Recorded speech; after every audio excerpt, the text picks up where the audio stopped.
दिन है मंगलवार, तारीख 28 मई और आप सुन रहे हैं वर्कर्स कनेक्ट रेडियो का हिंदी प्रसारण। आइए सुर्खियों से करें शुरुआत।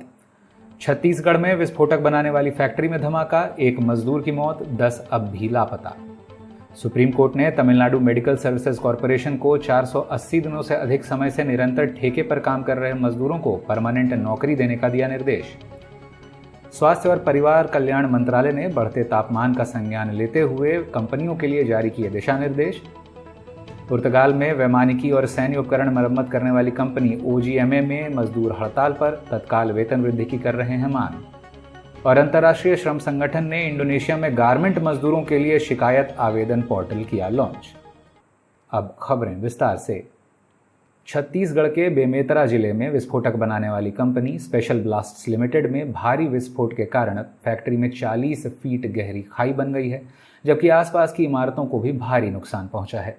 एक मजदूर के मारे जाने की खबर है, जबकि 6 अन्य का इलाज एम्स रायपुर में चल रहा है और 10 मजदूरों के लापता होने की खबर है, जिनकी तलाश अब भी जारी है। अखबारों का कयास है कि आने वाले दिनों में मरने वालों की संख्या बढ़ सकती है, क्योंकि घटनास्थल से 2 किलोमीटर की दूरी तक शरीर के अंग बिखरे हुए पाए गए हैं। जिला प्रशासन ने गैस रिसाव पर काबू पाने के लिए और खोज एवं बचाव अभियान में सेना से मदद की मांग की है। सुप्रीम कोर्ट की न्यायमूर्ति संजय करोल और PB वरळे की खंडपीठ ने तमिलनाडु मेडिकल सर्विसेज कॉरपोरेशन को तमिलनाडु औद्योगिक प्रतिष्ठान स्थायी रोजगार प्रदान अधिनियम की धारा 3 के तहत उन सभी ठेका मजदूरों को परमानेंट नौकरी देने का आदेश दिया है, जिन्होंने पिछले 24 महीनों में 480 दिनों की निरंतर सेवा पूरी कर ली हो। सुनवाई के दौरान कंपनी ने तर्क दिया था कि तमिलनाडु दुकान और प्रतिष्ठान अधिनियम 1947 की धारा 7 के तहत वह ऐसा करने के लिए बाध्य नहीं है, क्योंकि कानून उन मजदूरों को परमानेंट नौकरी प्रदान करने से रोकती है जो भवनों, पुलों, सड़कों, नहरों, बांधों या अन्य निर्माण कार्य में लगे हों, चाहे फिर वह काम संरचनात्मक, यांत्रिक या विद्युत हों। फैसला सुनाते हुए कोर्ट ने कहा कि निर्माण कार्य कंपनी द्वारा की जा रही वाणिज्यिक गतिविधियों का एक हिस्सा मात्र है और इससे कंपनी 1981 के अधिनियम से अछूती नहीं है।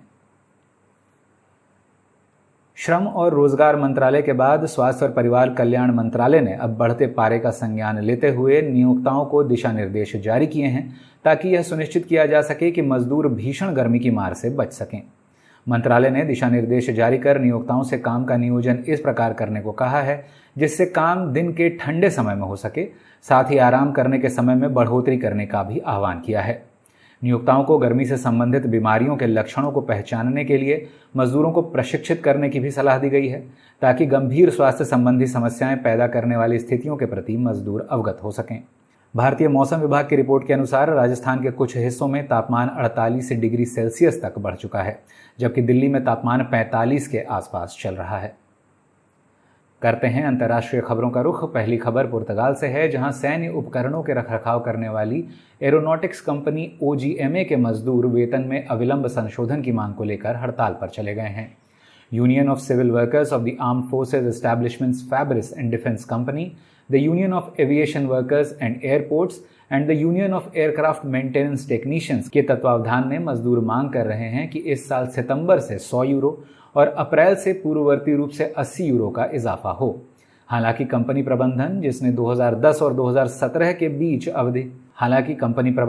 साल 2010 और 2017 के बीच की अवधि के लिए मजदूरी में बढ़त पर रोक लगा दी थी, ने केवल 2.5% वेतन वृद्धि का प्रस्ताव रखा है। देश में महंगाई आसमान छू रही है, ऐसे में मामूली वेतन से मजदूरों का घर चलाना मुश्किल है। आखिरी खबर इंडोनेशिया से है, जहां अंतर्राष्ट्रीय श्रम संगठन ILO ने strengthening industrial relations in Indonesia project यानी सीरी के तहत गारमेंट मजदूरों के लिए एक शिकायत आवेदन पोर्टल लॉन्च किया है। पोर्टल को national trade union SPN, garment and textile trade union federation Gartex और textile garment and leather trade union federation FSPTSK के साथ साझेदारी में विकसित किया गया था। गारमेंट मजदूर अपने मोबाइल फोन पर एप्लीकेशन डाउनलोड कर सकते हैं और प्रभावी विवाद समाधान सुनिश्चित करने के लिए यूनियन नेतृत्व को अपनी शिकायतों की रिपोर्ट सीधे फोन के माध्यम से दे सकेंगे। इस अंक में बस इतना ही। देश विदेश की ताज़ा तरीन खबरों के साथ शुक्रवार को फिर होगी मुलाकात। तब तक के लिए दें इजाज़त।